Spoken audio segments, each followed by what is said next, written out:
Quinn didn't know what happened. Peter looked very worried. Quinn turned, seeing Layla sleeping. He knew he had to make a decision quickly. Quinn wanted to be there when Layla woke up. He needed to convince her to keep his secret. However, he couldn't let something happen to Vorden. They were friends. Quinn thought back to the canteen incident. Vorden helped him when Quinn was in trouble. Quinn knew he wouldn't be able to help. However, he had to try. What kind of person would I be if I didn't help Vorden? I know he'd do it for me. Quinn made up his mind. He headed out of the room. All right, we should hurry.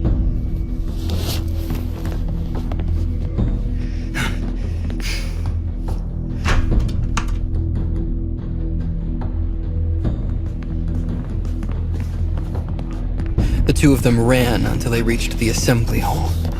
A stage stood at the back of the hall. Quinn hadn't seen the stage being used for anything this year. He assumed this would be the place to go for school announcements. Quinn heard students mumble about a commotion. Did you see what happened? Yeah, that guy's a monster. How could he do that? Luckily, the second-year students were here to stop him. The assembly hall looked like a mess. Quinn saw craters and rubble all around the room. He noticed burn marks and blood on the walls. Quinn smelled everything that happened before he even entered the room. Quinn wrinkled his nose with disgust.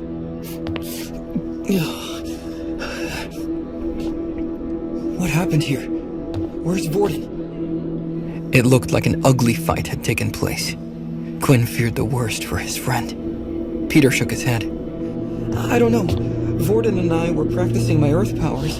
A bunch of second years came up to us asking for Vorden. Vorden told me not to worry about it, but of course, I followed them. I saw them take him to the assembly hall, but two students stood guard and wouldn't let me come inside. That's when I came looking for you. Quinn and Peter asked the students what happened. The students avoided the question, completely ignoring them. Quinn knew they were told not to tell anyone what they had seen. Peter kept asking the students, ignoring their mistreatment. Quinn knew it was hopeless to try. Instead, he investigated the scene. Maybe his new powers could shed some light on the situation.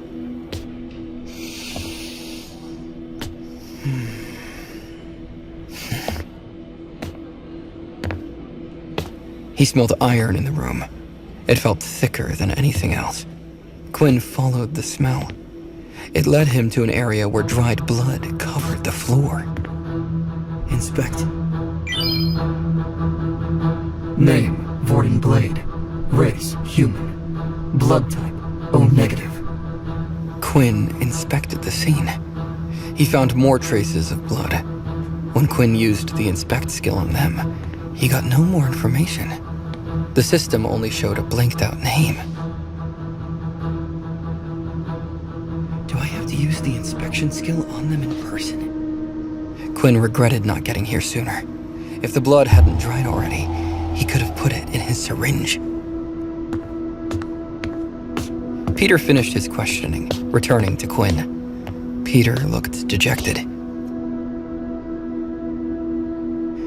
It doesn't look like anyone wants to talk to us. Quinn walked away from the blood. Figures. Let's head back to our room. Maybe Vorden got back already. Peter and Quinn went back to their room. Quinn noticed Vorden as soon as they entered. Vorden lay on his bed, facing away from them. Peter and Quinn knew something was off. Quinn and Peter could tell Vorden had been in a rough fight. Cuts and bruises covered his body. Quinn knew it had been serious. Vorden didn't even greet them when they entered the room. They'd never seen Vorden act like this before. He'd always make jokes, never taking anything seriously. Peter bent a knee next to Vorden's bed. Hey, what happened? Is everything all right? We can take you to the nurse's office. Vorden looked away from them. Just leave me be. I'll be fine. If you stay near me, you will get hurt. Peter paled. What are you talking about, Vorden? Look at you. You need a doctor. Put your arm over my shoulders. I'll take you.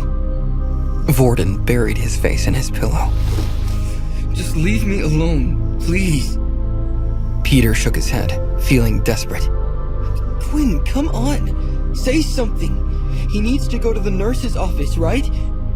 Peter turned around, seeking support from Quinn.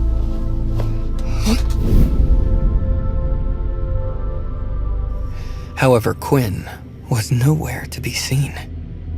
Vorden grinned without humor. Even he thinks I'm a monster.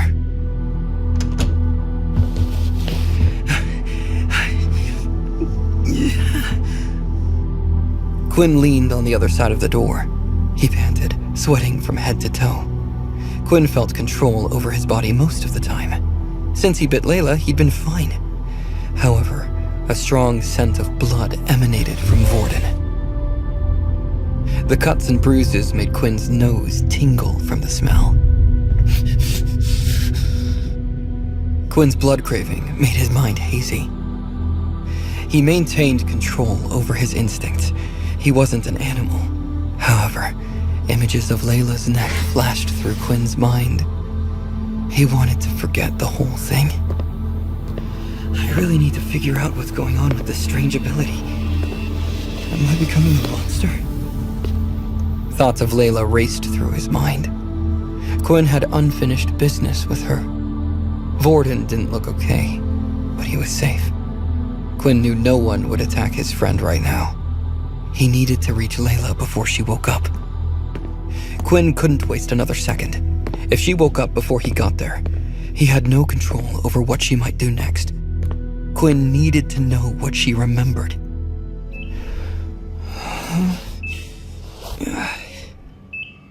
Layla opened her eyes, alone in the infirmary. She groaned, trying to get her bearings. Huh? What happened? Where am I? She looked around the room, wiping her eyes. Layla rubbed her neck. Images of Quinn played in her head. She remembered everything.